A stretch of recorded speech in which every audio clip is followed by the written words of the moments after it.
only really have so much time together, even over the course of 4 sessions. So when we get to go for multiple walks together, it's great because I can help you tweak this, that, the other along the way.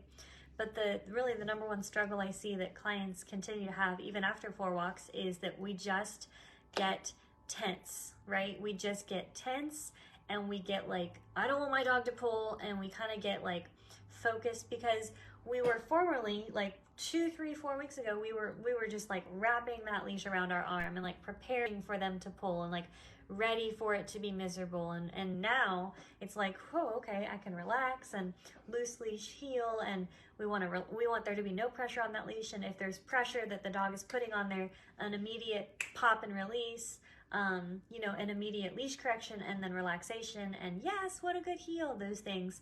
This is all so foreign. It's a totally different feel. It's like if you ride, if you're a horse person, if you ride English and you're used to there being like rein pressure where you're communicating with the horse, and now for the first time ever, you're riding Western and your horse is neck rein taught. So in other words, there's no pressure on that rein. Pressure on the rein means full-blown stop, right? And in English,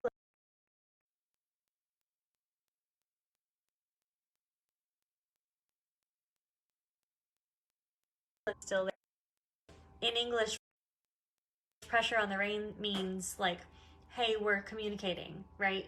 In Western, no pressure means just go, right? And so you go left, you go right, you neck rein, but then like any pressure means just full-blown stop.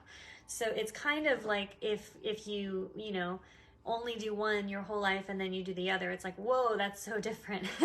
So it's the same thing with the walk. It takes time. We need to give grace to ourselves that it takes time, and patience with ourselves, and also put in the conscious effort of really trying to relax, right? Deep breaths, be confident, be focused on the horizon, be focused on where you're going, and be missional, on a mission on the walk, right? This is what we're doing, this is where we're going. I'm excited about the process.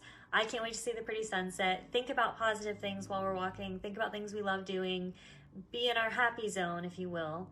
Cause our brains to be in a good place. And at the same time, when our dog has that full energy and they're really excited and they're you know, pulling or squirrel, you know, all this stuff, we still also need to be, you know, strong and clear in our correction. We want no pressure, so we give you know, leash space, and hold our leash at the side at the length and distance necessary for there to be no pressure, but our dog at our side has a loose leash heel, right? So then they pull, right? They're creating the pressure. We give way, we quickly pop and release, or to the side, pop and release, whatever the case may be, no, and then heel. And then as soon as there's no pressure, for that half a second that there's no pressure, yes, good heel, right? Then there's boom, they're pulling again, no, heel, right? Yes, good heel. And this may look like a bit of a tug of war for the first 30 seconds, but if in 30 seconds you can clearly communicate to your dog, that's what I want you to do. Especially with dogs who are more like, a little bit more like, since Janice is here, a little bit more like Kona, who are a little bit less physically sensitive, kind of like, you can give them just correction after correction after correction, and they're kind of like, what was that, the wind, right? Turning into them, like doing a real tight U-turn and little circles in towards her, and then turn out away from her and tight circles, causing her to have to pay attention to your leg and realize we're not just walking to walk and wander and pull and sniff and whatever.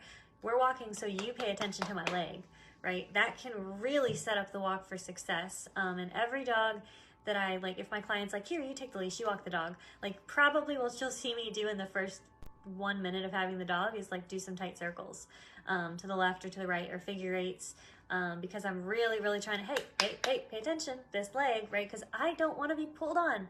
It hurts. I hate it.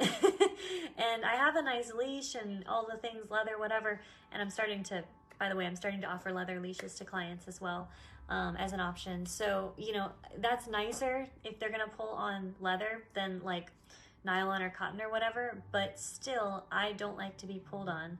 And so I'll kind of go to extreme measures to be very clear up front. But then for the dogs that I am clear with and I require them to not be pulling, they're very willing to give me, oh, okay, that's what you're asking. Here's what I'll respond with. And it doesn't really matter how long they've been pulling for. It's a matter of how clear I am up front. And so if your dog has gotten in the habit of being this way again, just know that you can fix it, you can change it. But these are honestly the common struggles with everyone.